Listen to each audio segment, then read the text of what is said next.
Ayan guys, for today's video, kailangan naman natin siyempre i-car wash yung ating ginagamit lagi araw-araw para mawala yung dumi niya. Kailangan natin linisin yung sasakyan natin, hi! Kasi ang dumi niya na, yung ating Canon GWM, napakaganda. Dilinisin naman natin ngayon kasi sobrang dumi niya ipa-car wash natin. Ang kagandahan dito guys sa car wash na to, lagi ako dito nagpapa-car wash. Kasi hindi na binubuhusan. Parang dyan lang, dumadaan lang dyan yung mga sabon, kaya ang galing. So tingnan nyo mamaya, ang galing dito. Tanungin natin yung ano, pag magpakarwas ako kuya, ano pala pangalan ng car wash na to? Quick wash, quick duck. Quick Duck Car Wash. Dito lang to sa may Buendia, malapit lang sa tindahan ko. Ang kagandahan dito guys, kasi meron lang silang ginaganon, quick nga at saka malinis talaga sila maglinis. Magkano yung price kapag pinaganon ko siya? Diba? 200. So 200 lang. Malinis na sasakyan nyo. Mamaya panoorin nyo kung paano nila nilinisin. Anong pangalan nyo kuya? JB po. Ayan, sa lahat ng gusto pumunta dito at magpakarwas sa Duck Quick Car Wash, hanapin nyo lang si JB at napakagaling niya maglinis. So let's go. Linisin mo ng JB para ano? Yun o. Mabigyan kita ng tip pagka nagustuhan ko yung linis mo. Sana all. Ayan guys, itong gamit natin sa sasakyan, ito yung binigay sa atin. Siyempre GWM, kaya gusto lang natin pasalamatan. Dahil nabigyan tayo ng picture. Sige, wait lang kuya. Tapusin ko lang itong vlog ko. Wait lang ito yung sasakyan na binigay sa atin na talaga man malaki ang pakinabang nito sa tindahan ko, lalo na sa akin dahil ito yung ginagamit ko araw-araw para mamalingki. Kinakarga ko yung mga pinapamalingki ko. Malaking tulong to para sa akin. At syempre, ginagawa ko na rin siyang service araw-araw. So, ayan, nililinis ko na kuya. Pakita natin. Nag-umpisa natin. Dito tayo. Ayun o. Ayan. Naka-vacuum na. First step, nililinisan na yung dito. Mating. Vacuum na. Tapos sunod naman, nililinisan lahat dyan. Sige kuya. Mamaya. Ito yung before. Ayan. So ito yung before ng sasakyan ni Madam Diwata guys. Yan, sobrang dumi. Ayan o. Kasi gamit na gamit to sa kanyang kuwan. Pamamalingki. Ayan ngayon, sobrang dumi ng sasakyan natin. Tapos nililinis na natin. Tingnan natin yung after and before. Ito yung before, tapos mamaya after, papakita ko sa inyo. Tapos syempre, papakita ko rin sa inyo kung paano nalinisin yung masasakyan dito. Kaya abangan niya.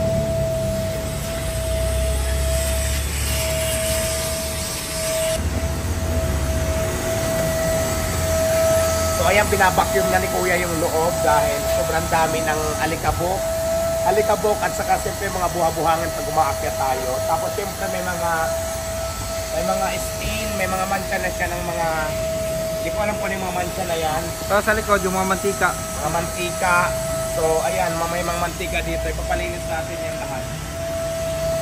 Kasi kaya may mga mantika dyan dahil yung mga galon ko sa mantika, yung mga container ko, dyan natin nilalagay bago hakutin sa tindahan. So, yan, ulit natin.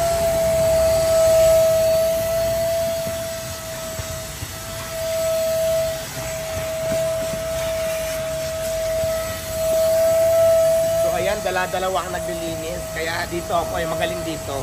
Siyempre pag maganda ito, bibigay tayo ng tip para matuwa naman sila. Hindi naman kalakihan, pero siyempre para sideline din nila matuwa din sila sa atin.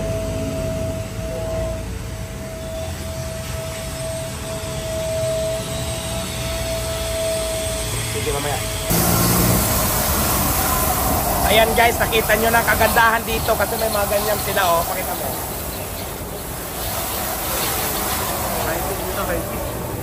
Diba, hindi mo na kailangan, dito tayo tumatalsik eh. Ayan, tingnan mo. Hindi, pakita mo.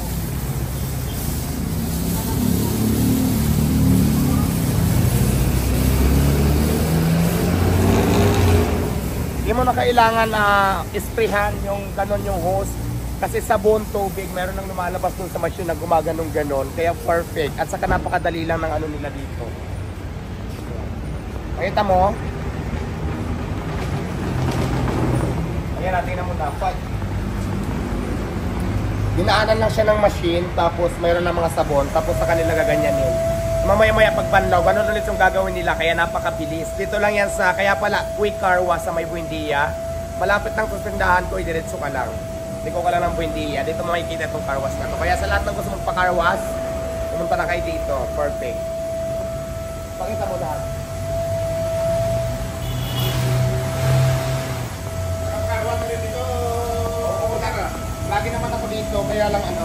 sinasabon na nila. After ng sabon, banlaw na, tapos patuyo na. Tapos na tayo. Pero ito na mo, sabon. Sabon yan, sabon with sunrox para maputing-maputing. Oo. Ay, wala ba sunrox? Akala ko may sunrox. Wala pa lang sunrox. Joke lang yung sunrox. So, sinasabon na nila. Maya-maya banlaw na.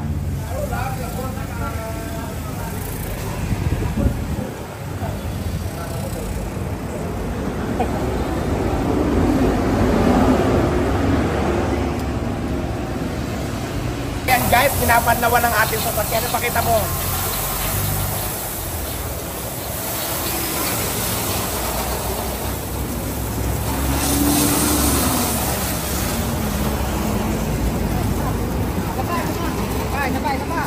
Isa pa. Pakita mo ganun siya kaganda. Feel na feel ko yung gumaganon tapos na ano yung sasakyan nila. Sige, pakita mo paano na gawin.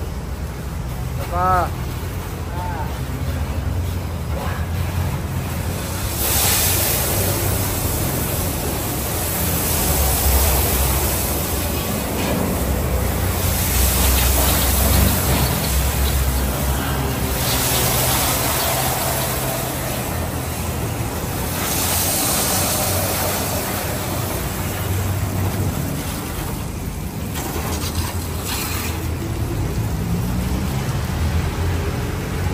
So ayan, di ba nakita nyo?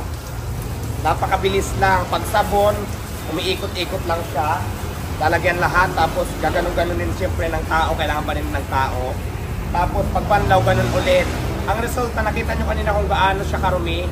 Pero ngayon naman, napakaninis na. Banlaw pa lang yan na, hindi pa nila pinupunasan. Kasi di ba pinupunasan pa yan para matuyo. So napakalinis na niya.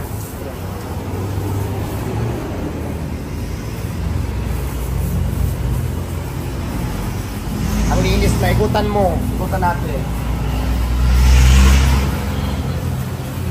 Di ba kanina ang dumi, ngayon sobrang linis na niya. Pwede ka naman alamin. Di ba? So ayan,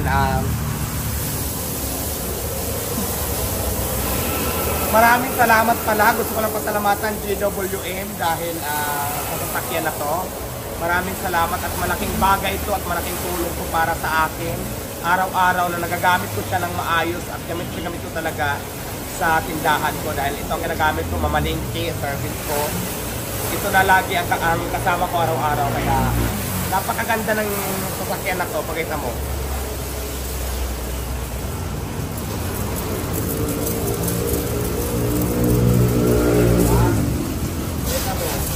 Grabe, ang kintab na. Lahat yung loob. Madali din siya. Mamaya pag finished product na siya, papakita ko ulit. Kasi malapit na siyang matapos. So ayan guys, finally tapos na nilang linisin. Tingnan natin ulit, napakalinis na. Back to brand new na naman ulit siya. Tingnan mo. At ang bango sa loob, napakabango. So di ba? Napakaganda na. Siyempre bago ang lahat, dito lang to sa car wash. Quick Car Wash Buendia. Hanapin nyo lang. Pangalan mo kuya? Do. Ha? Do. Hanapin mo lang si Do at sa kuya ano? Ganggang. Si Kuya doon sa Kuya Ganggang, magaling sila maglinis. Siyempre, sabi nila 200 pesos lang. 200 lang yung ganito. Napakamura na. Siyempre, bigyan natin sila ng tip kasi pawis na pawis. So, ayan, picture muna tayo para may souvenir tayo.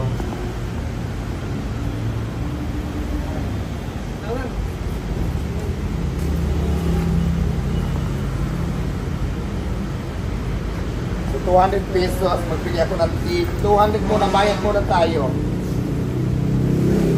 Bayad muna 200. Kasi ito yung tip, siyempre may tip.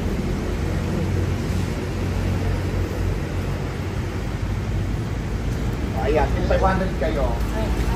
Ayun no? May pagkain na kayo, di ba? O ayan, di ba masaya sila, nabigyan natin ng tip. So ayan, back to ano na tayo. Mura na tayo. Ayan, maraming salamat. Napakaganda ng linis dito. At siyempre, napakaganda na ulit ng sasakyan natin, yung GWM. Nabigay sa atin. GWM, shout out. Maraming salamat. So ayan, tapos na tayo magpa-car wash. Ang driver natin ngayon si Jomar Vlog. So ayan. Follow my page, guys. Ayan, Jomar Vlog po ha. Paki-follow po si Jomar Vlog. So ayan, nandito na kami ngayon sa... Papunta naman tayo ngayon ng Parisan na syempre kasi tapos na tayo sa ating mga ginawa. Ay, plano ko, dito tayo, walang tayo, Libertad. Kasi bibili pala tayo ng bibilihin pa ako bago tayo umuwi doon. So, bilihan kayo natin to ng mating, no? Mating ba tawag doon? Saan banda? Sa likod, sa kasarap? Oh, likod na lang. Set niya. Hindi ba mayroon na?